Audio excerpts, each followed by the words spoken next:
Queria te convidar a abrir a tua Bíblia em Êxodo capítulo 19. Então, semana passada a gente começou a conversar um pouco sobre a dicotomia que existe quando a gente fala de lei e graça. Normalmente, quando nós falamos de lei, a gente pensa logo em quê? Em quê, Milene? Quando fala de lei? Antigo ou Novo Testamento? Normalmente a gente pensa no Antigo Testamento. E quando fala de graça, a gente pensa no Novo. Porque na nossa mente é o seguinte: no Antigo Testamento foi a época da lei. E o Novo Testamento, a partir de Jesus, é a época da graça. E a pergunta é: será? Será que é isso mesmo? Porque Paulo ele fala que ninguém pode ser salvo pelo cumprimento da lei. Então por que é que o homem, no Antigo Testamento, ele vive pela lei? Será que a nossa compreensão de Velho Testamento e de lei, e a nossa compreensão de graça, ela não tem sido equivocada? E a gente conversou um pouco sobre isso. E um ponto crucial do nosso encontro a semana passada foi saber distinguir o que é o pacto da graça e o pacto das obras. Nós falamos sobre isso, sobre o pacto das obras e o pacto da graça. O pacto da graça, ele acaba sendo muito associado somente à morte de Jesus na cruz. Mas nós falamos sobre o pacto da graça como algo imediatamente colocado no lugar do pacto das obras. E o pacto das obras, nós vimos que foi um pacto selado aonde? No Jardim do Éden. O pacto das obras foi um pacto firmado com Deus no Jardim do Éden. E o que a gente precisa entender é que um pacto é a maneira como Deus estabeleceu para se relacionar com o homem. Então, o que aconteceu? Deus colocou o homem no jardim e ele deu uma ordem. Deus falou o seguinte: vocês podem comer de todos os frutos que tem aqui nesse jardim. Porém, da árvore do conhecimento do bem e do mal, vocês não podem tocar nela. Porque se vocês tocarem, certamente vocês morrerão. O que é que Deus está estabelecendo ali? A maneira como ele iria se relacionar com o homem, não é verdade? Deus estava dizendo: a partir do momento que vocês desobedecerem essa ordenança minha, o nosso relacionamento já não será o mesmo. Vocês terão quebrado o pacto. E é por isso que é chamado de pacto das obras. Porque é um pacto que a validade está condicionada à obediência do homem. E a gente viu que em Gênesis 3, o homem peca. O homem cai, o homem desobedece a Deus. Adão, Eva, eles comem daquele fruto. E Deus traz a punição para todos os envolvidos na queda. E a gente viu ali a manifestação de graça de Deus. Porque Deus deu a punição do homem. Que qual foi a punição? Trabalhar de maneira árdua. Algumas pessoas dizem assim: tá vendo? Trabalho é castigo de Deus. Não, gente. Trabalho foi a primeira função que Deus deu para o homem no jardim. Falou: vocês vão cuidar do meu jardim. E quando fala de cuidar do jardim, vocês vão administrar toda a criação. E o homem recebe essa responsabilidade. Então, o trabalho não é castigo de Deus, mas o trabalho excessivo, árduo, é o castigo de Deus. Gente, como é difícil ter as coisas hoje, né?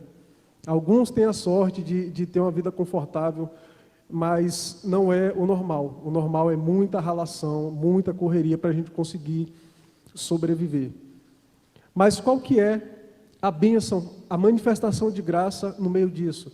Deus fala: sobre muito suor, você tirará o sustento teu. Você vai plantar, nem sempre vai chover, você vai ter dificuldade, vão nascer espinhos, você vai ter dificuldade em lidar com a terra que você recebeu para administrar, agora a terra vai virar contra você. Mas qual que é a manifestação de graça de Deus para o homem? É o próprio sustento. Deus fala: vocês terão sustento. Isso é uma manifestação de graça. Para a mulher a mesma coisa: vocês vão ter filhos com dores insuportáveis. Porém, qual que é a manifestação de graça? Vocês terão filhos.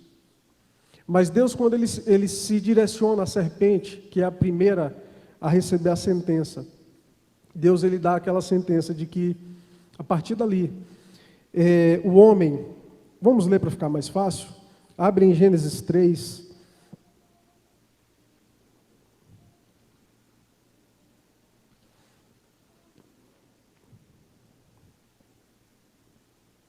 Gênesis 3, a partir do verso 14.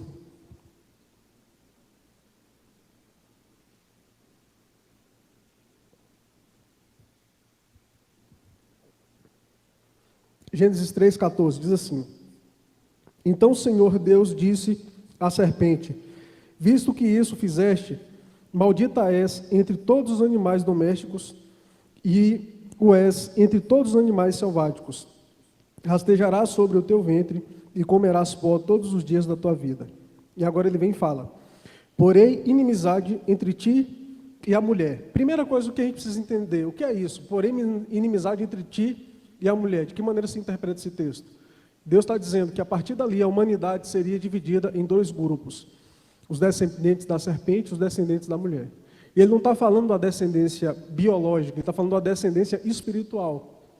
Os descendentes da mulher serão aqueles que se identificam com o reino de Deus, aqueles que pertencem a Deus, aqueles que amam a Deus, aqueles que procuram a glória de Deus. E os descendentes da serpente são aqueles que são contra o reino. E a gente vê a manifestação dessa realidade logo em sequência, ali nas primeiras narrativas de Gênesis. Depois da queda, Caim mata Abel. Então é interessante a gente entender que ali já é a manifestação do que Deus está falando. Caim, ele é identificado como um descendente da serpente, um descendente espiritual, porque ele é contra Abel. Ele mata um homem de fé, por causa da fé daquele homem, por causa da relação daquele homem com Deus. E Deus está dizendo isso: porém, inimizade entre ti e a mulher, entre a tua descendência e o teu descendente. E a gente vê isso. Gente, o Velho Testamento, a gente vê a oposição dos povos pagãos ao povo de Israel, na verdade. Isso manifesta essa oposição daqueles que pertencem ao reino dos que são contra o reino. Mas olha só que interessante, Deus fala na parte B do verso 15: Este te ferirá a cabeça. Está vendo que ele já não fala mais no coletivo, ele vai para o singular, ele fala: Este te ferirá a cabeça, e tu lhe ferirás o calcanhar. E ele está se referindo aqui a Jesus. Jesus viria para poder anular o plano de Satanás, que era separar o homem eternamente da presença de Deus. Então, o que Deus está dizendo: Satanás, você fez o homem cair, você provocou a queda do homem, você tentou o homem. E você sabe que o resultado disso seria a morte do homem. Porém, eu vou enviar o meu Messias, eu vou enviar o meu filho, e ele esmagará a tua cabeça, mas ele terá o calcanhar ferido, porque ele carregará sobre si as nossas iniquidades. As nossas não, né? As iniquidades do homem.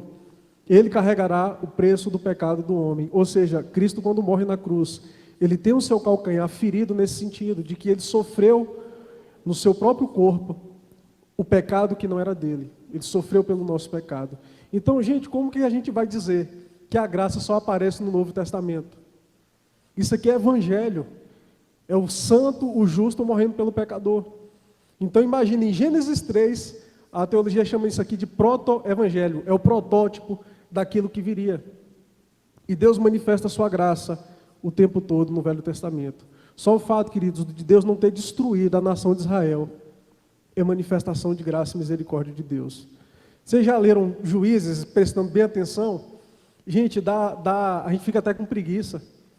Porque acaba um capítulo, Deus livrando o povo, porque o povo estava em pecado, Deus tem misericórdia, atende o povo. Aí quando começa 2, 3 capítulos depois, fez o que era mal perante o Senhor, o povo de Israel.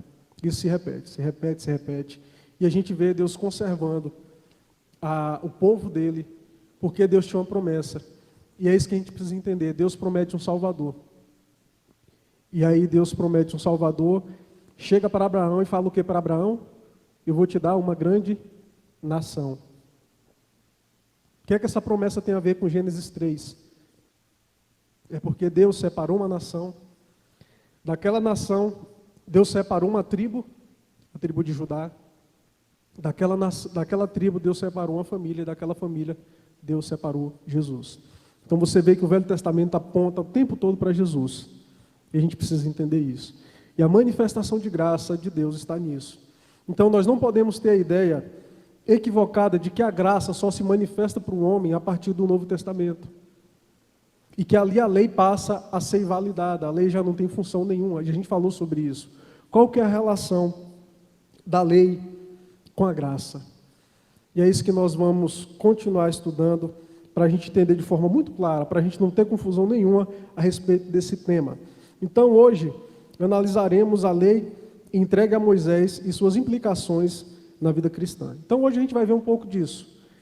A lei que Deus entregou a Moisés e o que é que essa lei tem a ver conosco hoje? O que é que a lei que Deus entregou a Moisés tem a ver com a gente hoje? Então, Êxodo 19, a partir do verso 1, a gente vai ler até o verso 6.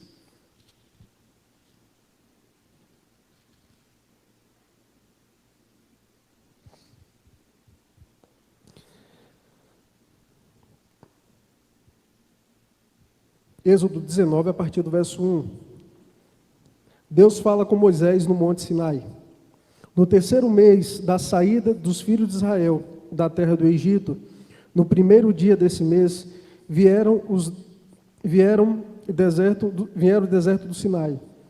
Tendo partido de Refidim, vieram do deserto do Sinai, no qual se acamparam. Ali, pois, se acampou Israel em frente do monte. Subiu Moisés a Deus, e do monte o Senhor o chamou e lhe disse: assim falarás à casa de Jacó e anunciarás aos filhos de Israel: tendes visto o que fiz aos egípcios, como vos levei sobre asas de águia e vos cheguei a mim. Agora, pois, se diligentemente ouvirdes a minha voz e guardardes a minha aliança, está vendo Deus falando em aliança novamente, então sereis a minha propriedade peculiar dentre todos os povos, porque toda a terra é minha.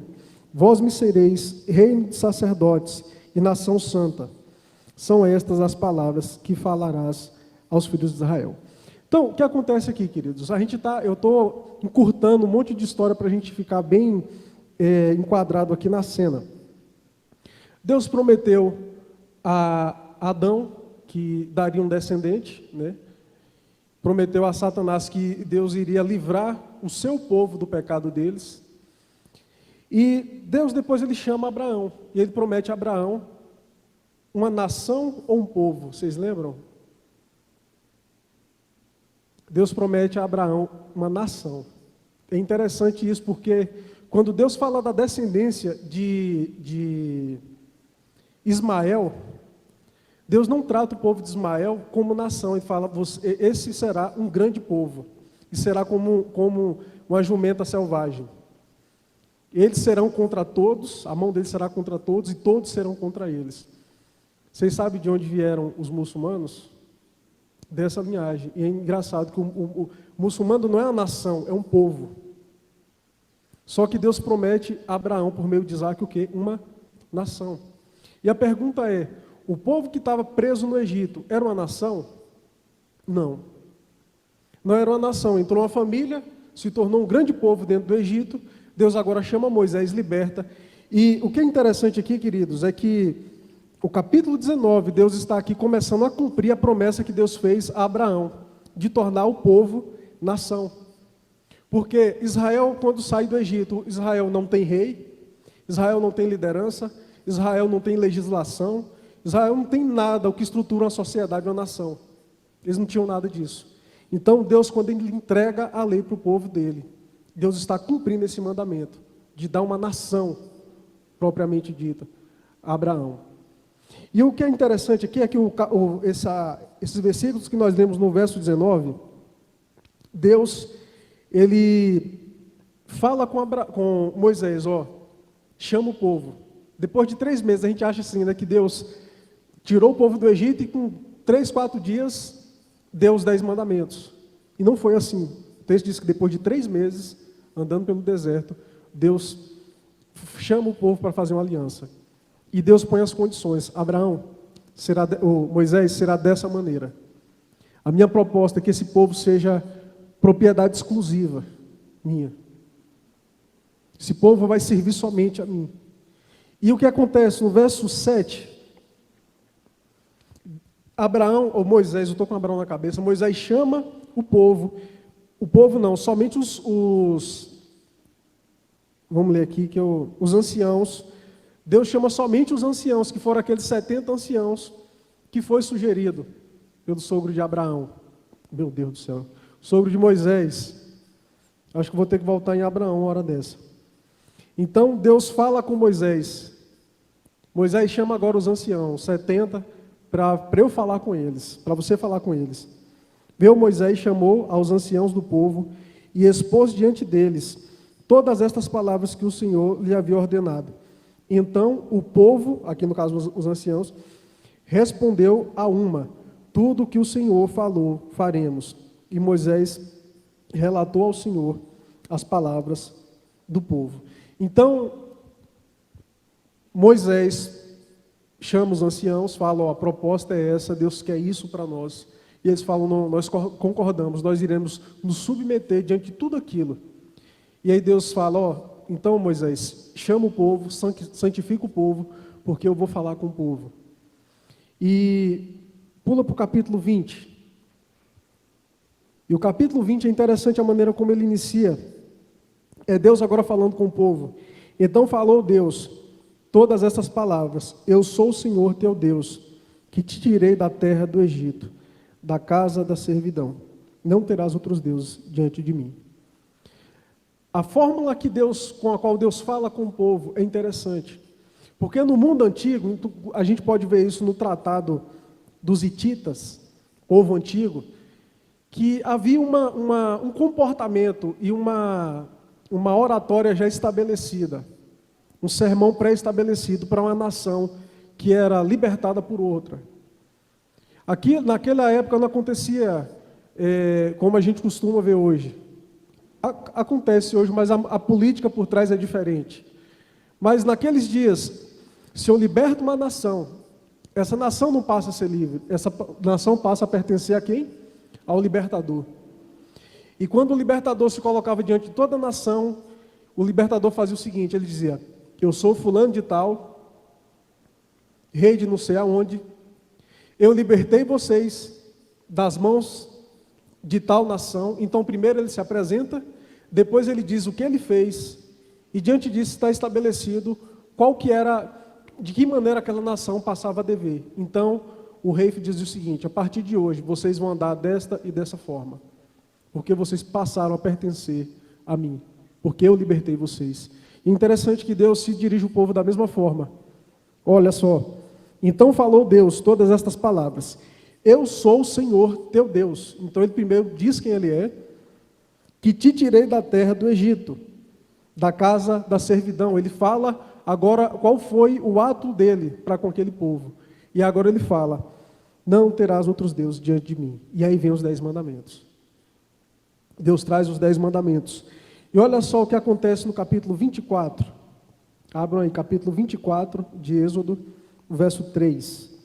Êxodo 24, verso 3. Então, depois de Deus ter dado as leis para o povo dele, então as leis vão aí do capítulo 20 ao final do 23, diz o seguinte: veio, pois, Moisés e referiu ao povo todas as palavras do Senhor e todos os estatutos. Então todo o povo respondeu a uma só e disse: tudo o que falou o Senhor faremos. Então o povo está aqui confirmando essa aliança.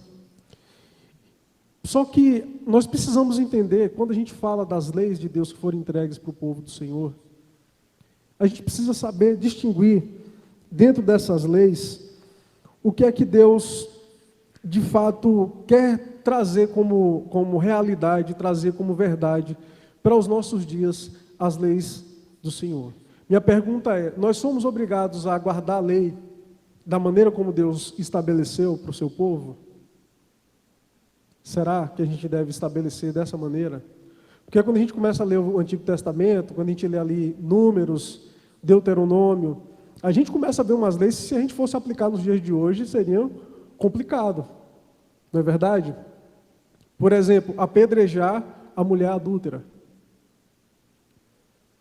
Não tem umas leis esquisitas se a gente fosse... Mas não foi Deus que deu a lei? A lei não tem que ser cumprida? Mas a gente precisa entender algo muito, muito, muito importante. é que a lei dada aos hebreus, ao povo de Israel, é uma lei que tem algumas particularidades que, se a gente não souber distinguir isso na Bíblia, a gente faz uma confusão muito grande, a gente começa a afirmar algumas coisas extremamente complicadas. Porque a pergunta que eu faço é: o que é a lei de Deus? Wallace, se alguém chegasse e falasse: Wallace, o que é a lei de Deus? Me diz o que significa a lei de Deus? Qual que seria a tua resposta? Sabe, aquele colega seu que não é crente, chega para você e pergunta: o que é a lei de Deus? Qual resposta você daria? Gente, a lei... Você quer falar, Wallace? Vou falar. Gente, a lei de Deus é a expressão do seu caráter e a revelação da sua vontade para o homem. Isso significa a lei de Deus. A lei de Deus é a expressão do seu caráter e da vontade dele para o homem. Deus, quando ele se revela, quando Deus começa a dar os mandamentos para Moisés, para transferir aquilo para o povo, Deus está querendo revelar o seu caráter e aquilo que ele queria do povo. É isso que a gente precisa entender. É o princípio da revelação da lei para Deus. Então, a lei ela não nasce no Monte Sinai. Porque já havia uma lei estabelecida no Éden, na verdade. Então, ali já tinha uma lei estabelecida. Mas agora a gente começa a ver Deus se revelando de uma forma mais explicada, mais minuciosa. Deus começa a estabelecer algumas coisas que para muitos é extremamente complicada. A revelação da lei de Deus como expressão clara e objetiva da sua vontade foi dada a Moisés no Monte Sinai, após a libertação do povo hebreu. Essa lei pode ser distinguida em 3 aspectos, e a gente vai ver isso agora. A lei que Deus deu para o povo no deserto é uma lei que ela é dividida em 3 aspectos, e a gente vai ler alguns textos para a gente poder entender isso. O primeiro aspecto da lei dada no Sinai é o aspecto civil ou judicial. O primeiro aspecto da lei que Deus entrega para o povo no deserto é uma lei que tem um aspecto civil e judicial. Representa a legislação dada à sociedade israelita. Então, nós não temos a nossa Constituição, ela nos rege de uma forma da nossa sociedade, como ela deve caminhar, como ela deve andar. Então, a lei para o povo judeu teve essa função. Ela tinha um aspecto civil, ela tinha um aspecto judicial. Se nós quebrarmos a lei do país, nós iremos prestar conta às autoridades. E Deus estabelece a lei com um propósito civil e judicial. Vamos ler alguns textos para a gente poder entender isso melhor? Deuteronômio 22, de 5 a 11. Deuteronômio 22, aqui, de 5 a 11. Diversas leis. A mulher não usará roupa de homem, nem o homem veste peculiar à mulher, porque qualquer que faz tais coisas é abominável ao Senhor Deus, teu Deus. Se isso fosse aplicar hoje, a gente estava enrolado, né? Mulher vestindo calça. Então, gente, aí vocês estão vendo de onde nascem as repressões religiosas? Porque alguém pega um texto, uma lei que é dada no sentido civil, e aplica no sentido espiritual, que isso complica demais. Então, esse é o fundamento de muita igreja, por exemplo, dizer isso, que mulher não pode usar calça, porque é roupa de homem. Só que precisa entender o princípio por trás da lei. Se de caminho encontrares algum ninho de ave, em alguma árvore ou no chão, com passarinhos ou ovos, e a mãe sobre os passarinhos ou sobre os ovos, não tomarás a mãe com os filhotes, deixarás ir livremente a mãe e os filhotes tomarás para ti, para que te vá bem e prolongue os teus dias. Gente, olha que lei engraçada. O IBAMA, na Bíblia, a gente vê a regulação aqui da sociedade. Verso 8. Quando edificares uma casa nova, far-lhe-ás no terraço um parapeito, para que nela não ponhas culpa de sangue, se alguém de algum modo cair dela. Por aqui dá, a gente não vai ler, tem muito texto, tem uns que chegam a ser engraçados. Tem um texto mesmo que fala assim, ó, quando vocês forem no deserto evacuar, vocês têm que cavar um buraco, depois que vocês terminarem, vocês têm que enterrar. Lei sanitária. Então, a lei que Deus dá para o povo de Israel tinha essa função, uma lei civil, para regular a sociedade. E o que é interessante é que, gente, a quantidade de pragas que o povo de Deus se livrou naquela época, por causa das leis sanitárias, é um negócio incrível. Muitos povos eram praticamente dizimados por causa de uma praga no meio deles.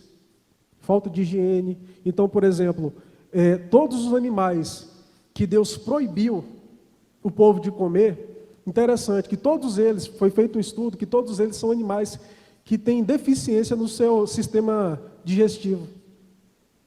Então eles não conseguem processar a comida bem e acaba tendo muita contaminação na sua carne. Todos eles, frutos do mar, tudo isso. Então, Deus ele estabelece uma norma ali que guarda o próprio povo, preserva o povo dele. Então, isso era uma lei civil, uma lei judicial. Mas um segundo aspecto que a lei de Deus tinha também no Velho Testamento para o povo de Israel, era uma lei cerimonial ou lei religiosa, chamadas de leis cerimoniais ou leis religiosas. Representa a legislação levítica no Antigo Testamento. Prescreve os sacrifícios e todo símbolo cerimonial. Vamos ler Levítico 2.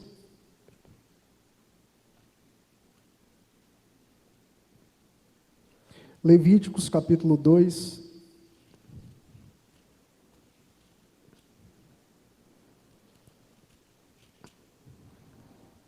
Verso 1. Quando alguma pessoa fizer oferta de manjares ao Senhor, a sua oferta será de flor de farinha. Nela deitará azeite e sobre ela porá incensos. Capítulo 3. Pula aí para o capítulo 3, verso 1 também. Se a oferta de alguém for sacrifício pacífico, se a fizer de gado, seja macho ou fêmea, oferecer lá sem defeito diante do Senhor. Então, gente, essas prescrições estabelecidas, como que tem que ser o sacrifício? Qual que é a ordem do sacrifício? Como que o sacerdote precisava se apresentar? Por exemplo, o dia da expiação era o único dia no ano em que o sumo sacerdote entrava no Santo dos Santos. Era uma vez por ano. E ele tinha que se purificar, ele tinha que se guardar, e ele entrava com uma corda na cintura e um chocalho, porque as pessoas ouviam ele andando lá dentro. E se porventura ele tivesse pecado e Deus achasse falta nele, ele morreria dentro do Santo dos Santos, e ninguém podia entrar para tirar o corpo. Então aquela corda, eles puxavam o sumo sacerdote de dentro do Santo dos Santos. Então isso são chamadas leis religiosas. A gente não vê quando Jesus cura alguém, cura, por exemplo, um leproso. Vai, mostra-te o sacerdote, né? Então, porque tinha todo um processo, tinha toda uma maneira da questão cerimonial do culto acontecer. Mas a pergunta é, qual que é a relevância dessas leis para aquele período? A gente olhando hoje. Gente, não se pode jogar fora isso. Porque quando a gente começa a ver a lei de Deus no Velho Testamento, a gente começa a perceber ali a justiça de Deus. A gente vê como Deus é cuidadoso. Quando a gente vai ler a lei de Deus para os pobres, gente, é algo assim fantástico, a maneira como funciona. Fantástico. Como Deus fazia para poder equilibrar a questão social no meio de Israel. Outra coisa interessante é que a lei civil, por exemplo, voltando a essa questão de regular a sociedade, que foi uma lei mal interpretada, quando fala olho por olho, dente por dente. E foi o que os fariseus interpretaram errado. Eles começaram a achar que essa lei validava o quê? A vingança. Não, olho por olho, dente por dente. Mas não é isso que a lei está trazendo. A lei está dizendo primeiro aqui, que o dever de punir o faltoso não é questão privada. O Estado tem esse papel. O Estado tem esse papel de aplicar as leis.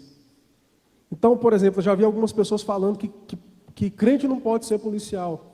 Gente, o Estado tem o direito, Paulo fala sobre isso, que Deus deu ao Estado a autoridade da espada para punir o faltoso e recompensar o cidadão de bem. Então, isso Deus trouxe para trazer norma, para trazer, sabe, ordem para a sociedade. E a gente falou do sentido civil, do aspecto civil, né, judicial, o aspecto cerimonial, e aí tem um aspecto que é um aspecto muito importante, que a gente que tá em relevância aqui para nós, que é a lei moral. A lei moral. Onde a gente encontra a lei moral? Nos 10 mandamentos. Os 10 mandamentos está ali, a lei moral de Deus. A gente não vai ler todos os mandamentos, mas ali se encontra a lei moral. A lei moral representa a vontade de Deus para o ser humano, no que diz respeito ao seu comportamento e aos seus principais deveres, que é do decálogo, né, chamado os 10 mandamentos. Finalidade de auxiliar o homem a discernir o bem e o mal, assim como os seus deveres para com Deus. Então, queridos, a lei moral, que é resumida ali nos 10 mandamentos, essa lei nós somos obrigados a cumprir. Essa lei nós temos responsabilidade para com ela. Nós não podemos olhar para o Velho Testamento e olhar as leis de Deus, enxergar como fosse tudo a mesma coisa e querer aplicar nos dias de hoje coisas que não têm relevância para nós como sociedade. Né? Por exemplo, dizer que a gente não pode comer carne de porco, coisas desse tipo. Gente, isso é lei cerimonial, isso não é lei moral. Não é lei moral. E quando a gente começa a tentar aplicar lei cerimonial e lei civil para os dias de hoje, gente, não cabe, não tem como. É outro tempo. Então, algumas pessoas falam assim, não, o Velho Testamento precisa ser reinterpretado. Não dá para aplicar tudo hoje. Espera aí, vamos ter cuidado então na hora da gente fazer a diferença. Porque, por exemplo, a lei civil e judicial do Antigo Testamento, ela é totalmente dispensável para nós? Não, ela nos serve de referência para entender o senso de justiça de Deus, o quanto Deus era preocupado com o bem-estar do povo dele, com o bem-estar do pobre. Então é importante para a gente enxerga, mesmo sendo uma lei que não se aplica mais a nós, a gente percebe o quanto Deus era zeloso com o seu povo. Agora a lei cerimonial, religiosa, tem alguma serventia para nós hoje? Não de forma obrigatória. Mas o Antigo Testamento, em relação às leis civis e cerimoniais, elas são extremamente importantes. Porque qual que era a função dela? Primeiro, revelar a seriedade e a santidade de Deus. E tudo aquilo apontava para Jesus. Lembra quando é estabelecido o cordeiro da Páscoa? Tem que ser o quê? Macho, sem defeito, porque aquilo apontava para Jesus. O cordeiro santo, sem defeito, puro, sem mancha alguma. Então, Deus queria criar na consciência do seu povo essa ideia. E talvez você fique se perguntando aí, nossa, mas espera aí, como que o povo tinha os seus pecados perdoados no Antigo Testamento? Se só depois de Jesus nossos pecados não são perdoados? Não. O povo era salvo pela fé, igual nós somos salvos hoje. Para a gente ser salvo hoje, o que é que a gente precisa? Crer em Cristo, crer na sua obra, crer em Deus. É isso que nos é requerido para a salvação. A gente tem que crer na obra de Jesus. É a fé no Cordeiro. E como que o povo do Antigo Testamento era salvo e tinha seus pecados perdoados? Pela fé no Cordeiro que viria. E isso a gente precisa entender. Quando o povo de Deus ia ao sacerdote e sacrificava um animal, o povo ele tinha essa consciência de que eu deveria estar morrendo no lugar desse animal. Eu deveria estar no lugar dessa ovelha, sem defeito. Ela não fez nada. Ela é a melhor ovelha do meu rebanho. Ela é pura, ela não tem doença nenhuma, ela não tem mancha alguma, ela é perfeita. E ela está morrendo no meu lugar. O pecado é meu, o pecado não é dela. Então, o israelita oferecia esse sacrifício e ele voltava para casa com a fé de que os pecados deles foram perdoados por causa do cordeiro que morreu. Aquele cordeiro simbolizava Cristo. E eles, pela fé, criam que tinham seus pecados perdoados, que Deus estava aceitando aquele sacrifício. Então, queridos, a consciência é a mesma. As pessoas no Antigo Testamento, elas foram salvas pela graça, mediante o quê? A fé. Foram salvas pela graça, mediante a fé. Interessante que quando a gente lê a história de Jó, dá uma olhadinha aí. Gênesis 6.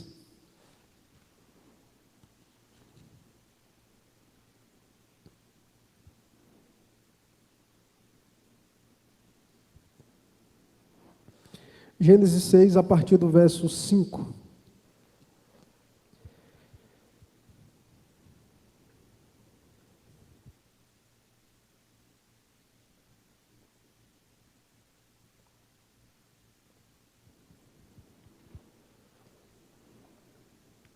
Diz assim: viu o Senhor que a maldade do homem se havia multiplicado na terra, e que era continuamente mal todos os desígnios do seu coração.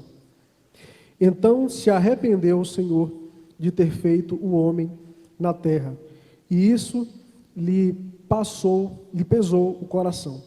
Quando a Bíblia fala aqui que Deus se arrependeu, queridos, isso é chamado na teologia de antropopatia. É atribuir sentimentos humanos a Deus. Enquanto fala assim que Deus se arrependeu, não é que Deus se arrepende, Deus não se arrepende de nada. Mas assim, uma tristeza comparada ao nosso arrependimento, né? Verso 7, disse o Senhor: farei desaparecer da face da terra o homem que criei, o homem e o animal, os répteis e as aves dos céus, porque me arrependo de os haver feito. Olha o verso 8 que diz: porém Noé achou graça diante do Senhor. E olha só o que o verso 9 diz. Eis a história de Noé. Noé era um homem justo e íntegro. Entre os seus contemporâneos, Noé andava com Deus. Você está vendo que não é o contrário? Porque às vezes eu já vi pastores falando assim, ó, que Noé era um homem íntegro, fiel, temente a Deus, e que por isso Noé achou graça diante do Senhor, no contexto de perdição total da humanidade. Mas o texto diz o quê? Que Noé achou graça diante de Deus, e depois descreve Noé como um homem justo, um homem sério. Sabe por quê? Porque é a graça que nos transforma. Não é mediante as nossas obras que a gente chega num patamar que Deus fala: agora você está aprovado, agora você pode entrar na lista aqui dos convidados. Porque você chegou onde eu queria, no patamar que eu queria. Não foi isso que aconteceu com Noé. Noé achou graça diante de Deus, ele foi salvo pela graça, ele não foi salvo pelas coisas que ele fazia. Mas a salvação de Noé fez com que Noé, mesmo antes da lei, andasse conforme a vontade de Deus. Então, nós vamos encerrar por hoje, concluindo o seguinte: como que nós poderemos agradar a Deus, se Deus não tivesse revelado a sua vontade por meio da lei? Por exemplo, eu quero dar um presente para o Zé Roberto, só que eu não sei o que o Zé Roberto gosta. Então eu preciso saber, eu preciso procurar saber. Às vezes eu estou preocupado em dar uma coisa para o Zé Roberto e o Zé Roberto detesta.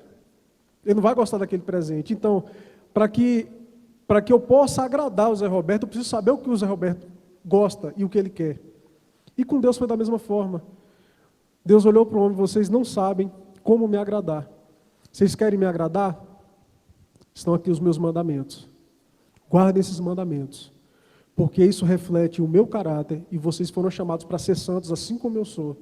Isso reflete a vontade minha para vocês. Vocês precisam cumprir isso, para que vocês de fato demonstrem que me amam.